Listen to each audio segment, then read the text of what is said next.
Never before in human history have we been richer, more advanced, or powerful. And yet, we feel overwhelmed in the face of rapid climate change. It seems simple on the surface. Greenhouse gases trap energy from the sun and transfer it to our atmosphere. Hold up. This leads to... Chat, guys, listen. Listen, chat. If your room is hot, guys, if your room is hot, really hot, okay, and you order mashed potatoes and you don't eat them because you forgot about them in a bag, dude, get this shit out of the room ASAP. Hey, dude, this room smells like shit. Dude, I got these mashed potatoes and it's like, oh!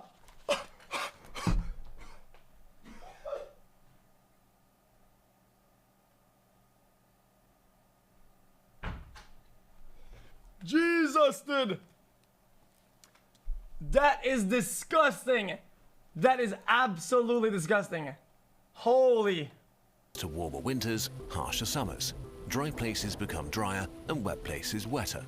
Countless ecosystems will die while the rising oceans swallow coasts and the cities we build on them. So why don't we just, prevent all of that? Yeah, why not? Well, it's complicated. The public debate about stopping rapid climate change often focuses on a few key features like coal plants, cars, or burping cows. And so the solutions are often simple. Let me guess, and also, the people that make the crazy amount of money, crazy juice, they then use the juice to buy out people, right? And influence people not to change laws and whatnot, so they can keep making the juice. Therefore, having a cycle of never-ending juice making and destroying. Yeah. Woo! Simplistic. Rows of solar panels, biking to work, something sustainability. And a huge talking point is personal responsibility. How you should change your lifestyle to prevent rapid climate change, which we'll find out together in the next few minutes. This is one of those videos where we want to encourage you to watch to the end, because to discuss real, doable solutions, we first need to understand the problem. Dun, dun, dun. A fuller picture. Modern industrial society, as we constructed it in the last 150 years, is inherently destructive to the planet. Basically, everything we do to make our lives easier, safer, and more comfortable is making things worse for the biosphere. Yeah, for sure. The food we eat, the streets we walk on, the clothes we wear, the gadgets we use, the way we move around, and the pleasant temperatures we artificially create around us. While most people know about the serious impact of energy, beef, cars, and planes, many major polluters are barely ever talked about. It just says, boring, banned. The emissions leaking out of landfills are as significant as the emissions of all the jets in the air. More CO2 is released to run our homes than from all cars combined. And the emissions produced when making a new car is equivalent to building just 2 meters of road.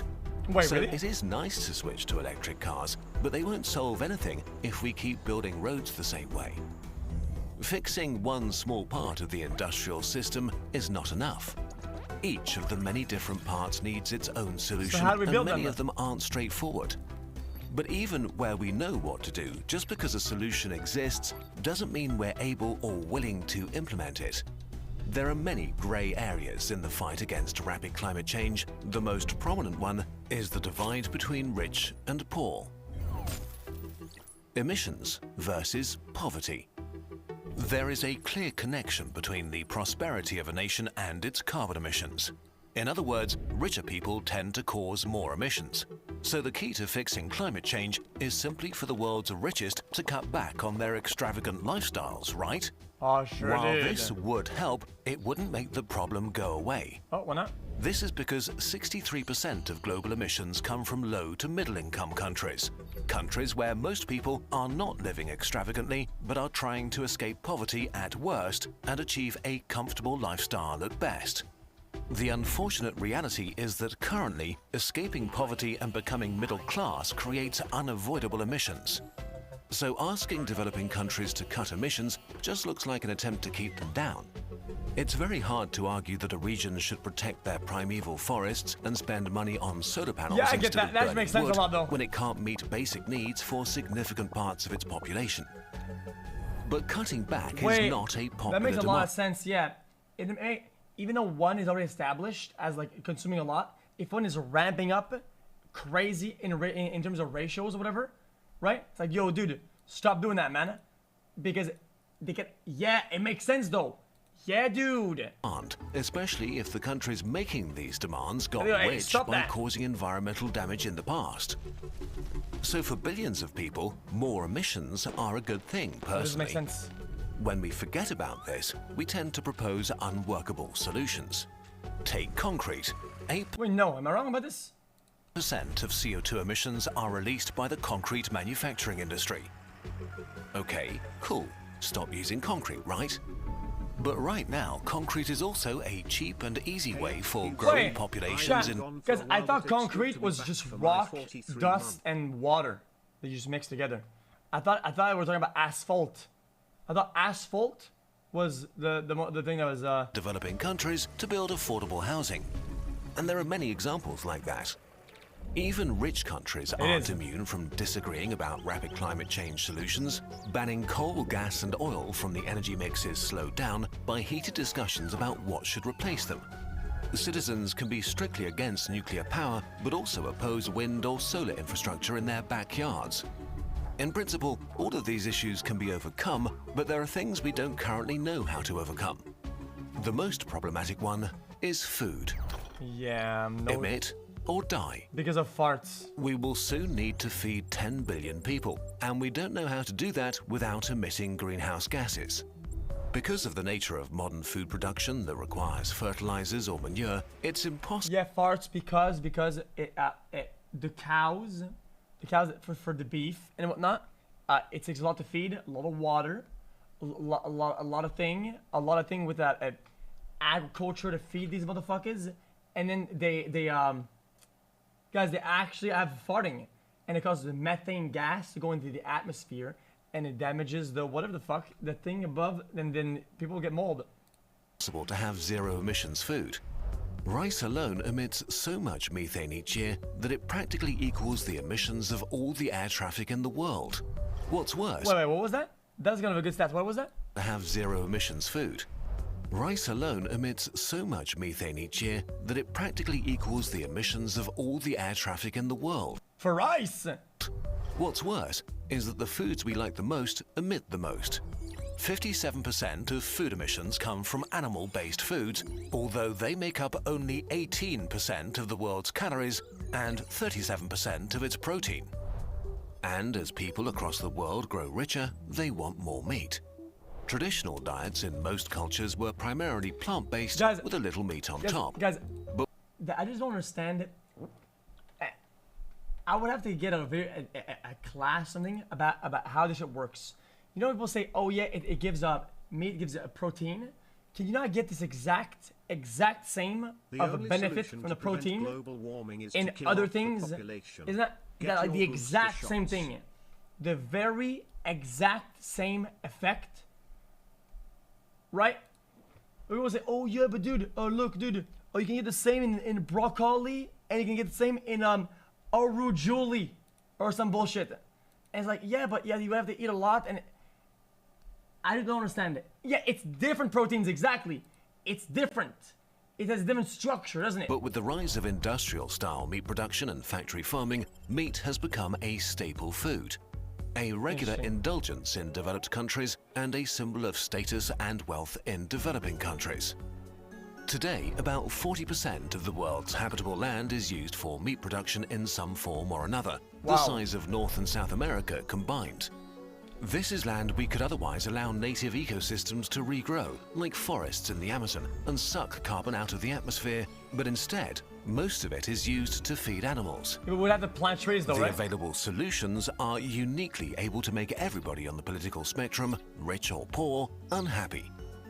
Meat is highly emotional, and there are a lot of whataboutism arguments floating around, like comparing it to the worst sources of emissions. In the end, it's pretty simple. Eating less meat alone won't stop climate change, but we also can't stop climate change without eating less meat. The same holds true for other things that are less crucial to our survival, but frankly not realistic to make go away, like air travel, overseas shipping, mining, and the production of devices that play YouTube videos. So that is tough though. Guys, I don't mean to be a dumbass about this shit, but isn't it kind of hard though? Isn't shipping like something that keeps getting better and better? How do you cut back on shipping? Just get a worse product and say, oh, dude, your stuff is gonna come in 3 days instead of 1, or like in a week instead of in 2 days, or in a month instead of a week. Like I don't know. Is that kind of hard though? Shipping, that's what mining, and the production of devices that play YouTube videos. So what does this mean? Do we need to give up our way of life, and can the poor never achieve it? Can't some technology save us so we can continue to drive our big cars and eat meat every day? Solutions versus expenses. In principle, this technology already exists. Direct air capture of CO2 draws carbon dioxide from the air so that it can be stored underground or transformed into products. So why aren't we implementing it in every industry everywhere? Because with the technology we have right now, this would cost some $10 trillion per year, or half the United States GDP. This money has to come from somewhere, and currently no one is offering it.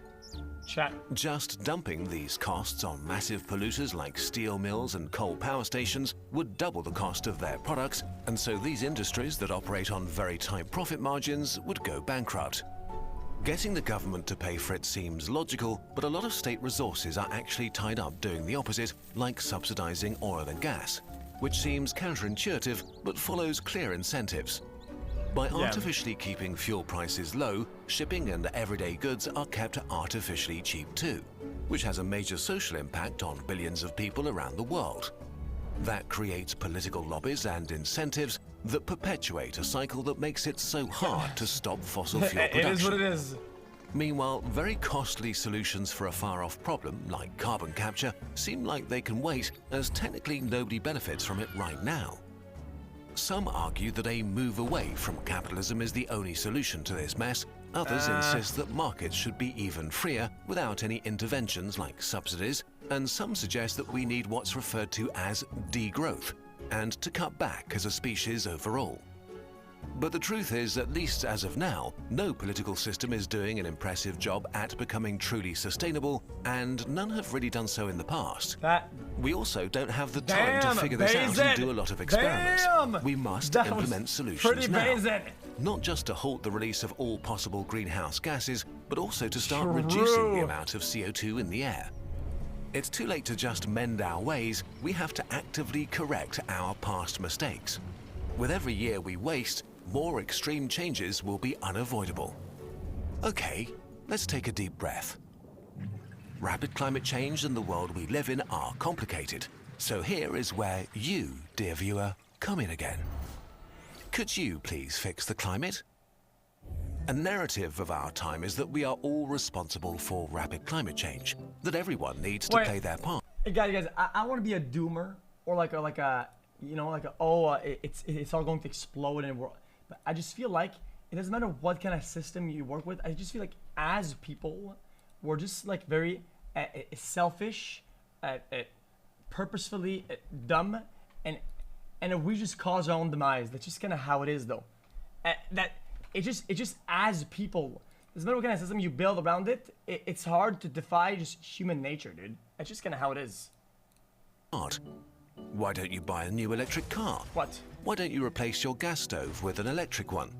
How about you double glaze your windows, stop eating meat, and switch off your lights? Shifting responsibility from the largest carbon emitters to the average person, you, is much easier to do than solving problems. That's not just capitalism. That's not just capitalism, okay? Even the systems in the past, right now, or probably in the future, motherfucker, the socialism and the what, it didn't matter. Nobody had it right.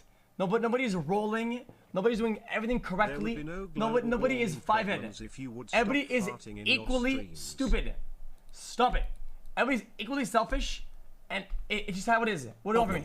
What over me? There's an extra bonus if solving rapid climate change sells a new product. If you don't have the money or time for these things, you should feel bad. It's an effective message because it's true. The quickest way to cut CO2 emissions would be if all rich populations on Earth drastically changed their lifestyles and if the people on the rise would not seek to achieve it, favoring the climate over comfort and wealth. If you're able to watch this video, that includes you. But we've just witnessed a global experiment instead. I'm older man! Stop being in the chat! Motherfucker! CVS has to give you goodie bags full of coupons and free shit for you not to kill people with the virus! Shut up!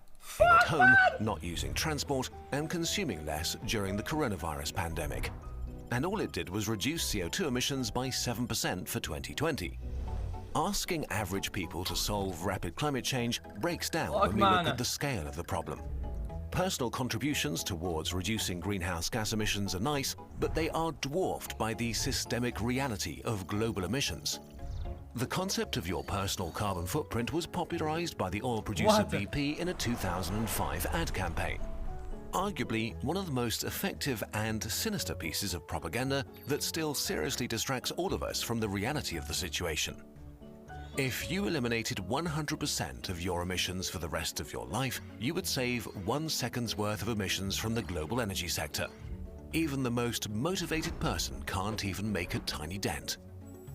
When we put together the dangers of rapid climate change, the scale of emissions and the lack of consensus over how to solve it, the challenge seems insurmountable.